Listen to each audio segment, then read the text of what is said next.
Assalamualaikum warahmatullahi wabarakatuh. Saya Heni Dwi Nuraziza, NPM 41. Di sini saya akan mempresentasikan penggambaran seluruh bagian di dalam perkuliahan Cybersecurity. Pertama, perbedaan keamanan informasi dan keamanan cyber. Seringkali kita mendengar kejadian-kejadian pembobolan sistem melalui internet.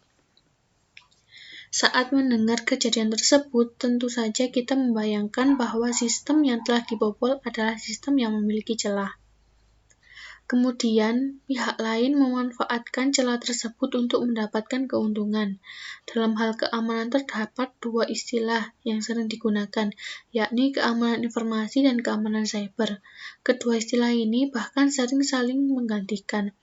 Namun, tahukah Anda bahwa kedua istilah ini memiliki perbedaan, meskipun itu sangat tipis.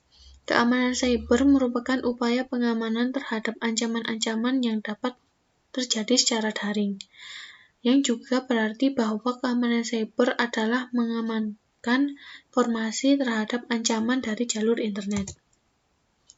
Keamanan informasi memiliki cakupan yang lebih luas lagi. Keamanan informasi bisa berupa pengaman terhadap sistem secara daring maupun pengamanan terhadap ancaman secara fisik, atau perusahaan atau pencurian pada perangkat-perangkat yang terdapat di kantor. Sehingga kita bisa menganggap bahwa keamanan cyber merupakan bagian dari keamanan informasi. Keamanan cyber memiliki cakupan yang lebih khusus, di mana hanya dilakukan untuk ancaman yang bersifat daring. Komponen dalam keamanan. Baik itu keamanan informasi maupun keamanan cyber memiliki komponen dasar. Komponen tersebut tertuang dalam sebuah model. Hal ini berarti seluruh kegiatan pengamanan data harus mengikuti prinsip-prinsip yang terdapat dalam model. Agar lebih mudah dalam mengingat pemodelan keamanan tersebut, kita bisa menyingkatnya menjadi CIA. CIA dimaksud di sini bukanlah Central Intelligence Agency, melainkan confidentiality, integrity, dan availability.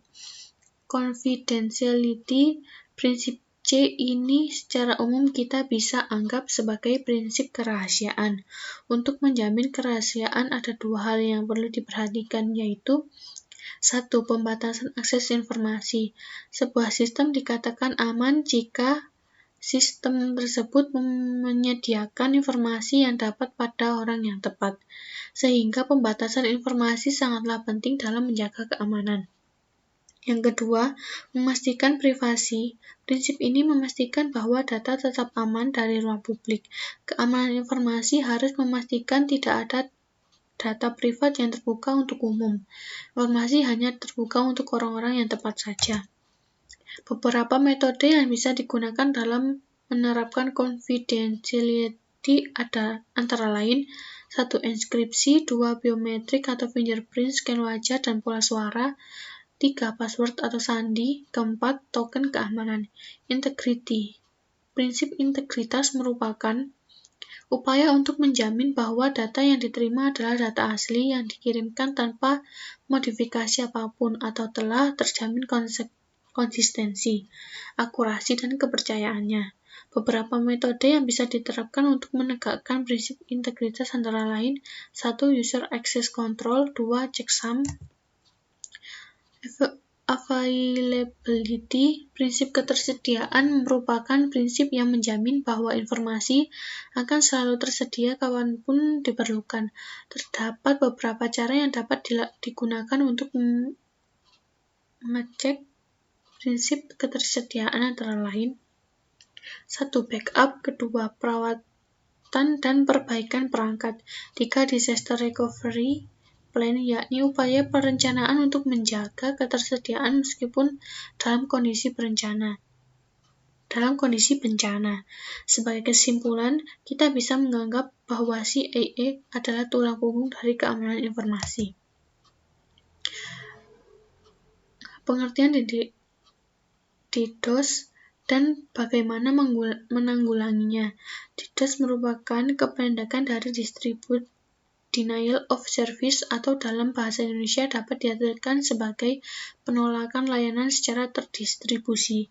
DDoS adalah jenis serangan yang dilakukan dengan cara membanjiri lalu lintas jaringan internet pada server, sistem, atau jaringan. Umumnya, serangan ini dilakukan menggunakan beberapa komputer host penyerang sampai dengan komputer target tidak bisa diakses. DDoS adalah serangan yang dapat populer digunakan oleh hacker. Selain mempunyai banyak jenis, DDoS memiliki konsep yang sangat sederhana, yaitu membuat lalu lintas server berjalan dengan beban yang berat sampai tidak bisa lagi menampung koneksi dari user lain atau overload. Salah satu cara dengan mengirimkan request ke server secara terus-menerus dengan transaksi data yang besar. Berhasil atau tidaknya teknik DDoS dipengaruhi oleh kemampuan server menampung seluruh request yang diterima dan juga kinerja firewall saat ada request yang mencurigakan. Cara kerja dan tujuan DDoS. Konsep secara DDoS attack adalah membanjiri lalu lintas jaringan dengan banyak data. Konsep denial of service bisa dibagi menjadi 3 tipe penggunaan, yakni sebagai berikut. 1. Request flooding merupakan teknik yang digunakan untuk membanjiri jaringan menggunakan banyak request. Akibatnya, penggunaan lain yang terdaftar tidak dapat dilayani. Yang kedua, traffic flooding merupakan teknik yang digunakan dengan membanjiri lalu lintas jaringan dengan banyak data. Akibatnya, pengguna lain tidak bisa dilayani. Yang ketiga, mengubah sistem konfigurasi atau bahkan merusak komponen dan server juga termasuk tipe denial of service. Tetapi cara ini tidak banyak digunakan karena cukup sulit untuk dilakukan. Sedangkan jika kategorikan berdasarkan layer OSI, ada serangan pada layar aplikasi, protokol, dan volumetrik. Teknik DDoS. Serangan DDoS adalah teknik penyerangan yang mempunyai banyak cara sederhana, seperti menggunakan virus, botnet, dan perangkat lunak yaitu railgun. Botnet. Pada pengembangannya, serangan DDoS dilakukan dengan bantuan kumpulan bot yang dijalankan secara bersama-sama. Bot disisipkan pada malware yang kemudian ditanam ke komputer yang terhubung ke jaringan internet. Jumlah komputer ini bisa puluhan sampai dengan jutaan, tergantung banyaknya komputer yang telah terinfeksi malware. Semua komputer ini dinamakan dengan botnet, sedangkan satu komputer yang terinfeksi dinamakan dengan komputer zombie. Hanya menggunakan satu perintah saja. Botnet langsung menjalankan perintah untuk melakukan DDoS ke komputer target dalam waktu bersamaan. Virus. Di internet, seseorang yang berencana melakukan DDoS adalah dengan menyebarkan virus melalui file yang dibagikan ke berbagai situs yang terhubung dengan internet. Virus sengaja diciptakan, salah satunya adalah untuk menjalankan bot melalui skrip yang berjalan pada sistem operasi.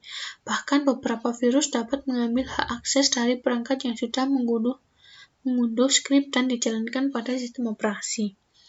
Saat komputer sudah terinfeksi virus DDoS, sebuah virus akan secara aktif melakukan serangan DDoS ke server atau alamat IP tertentu yang sudah ditentukan. SQL injection. Gambaran serangan injeksi SQL terdiri dari penyisipan atau injeksi query SQL melalui data masukan dari klien ke aplikasi.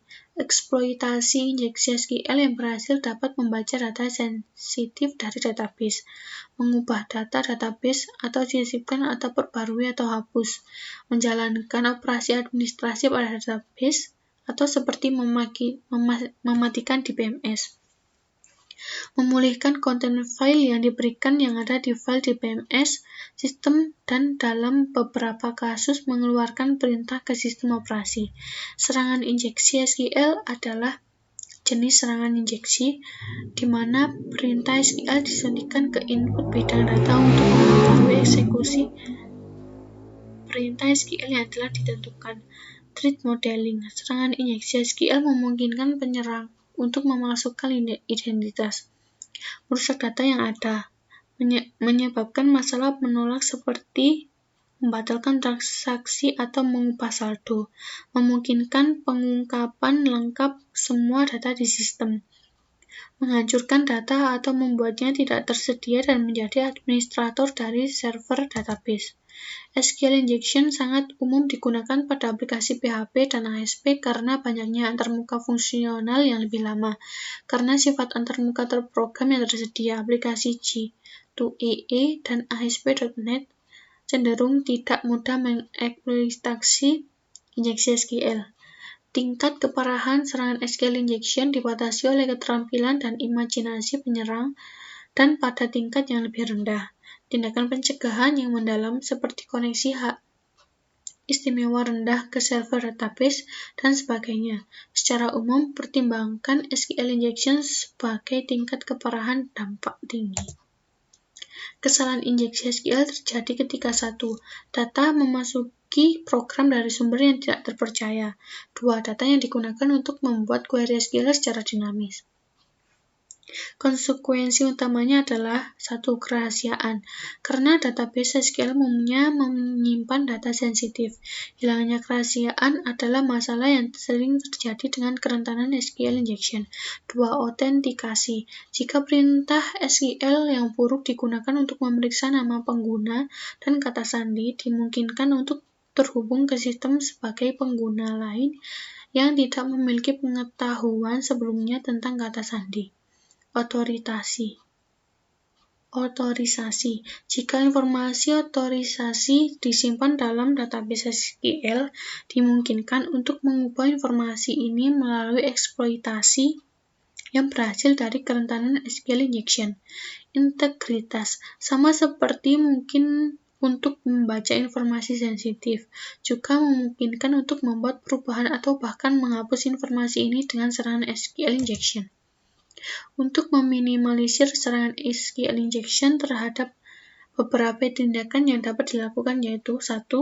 Jika memungkinkan, batasi panjang input box. Dengan membatasinya di kode program, maka peretas tidak bisa dilakukan injeksi dengan perintah yang panjang. 2. Memfilter input yang dimasukkan oleh user, terutama penggunaan tanda kutip tunggal atau input validation. 3. Menyembunyikan atau mematikan pesan error yang muncul dari SQL server yang sedang berjalan. Sekian dan terima kasih. Wassalamualaikum warahmatullahi wabarakatuh.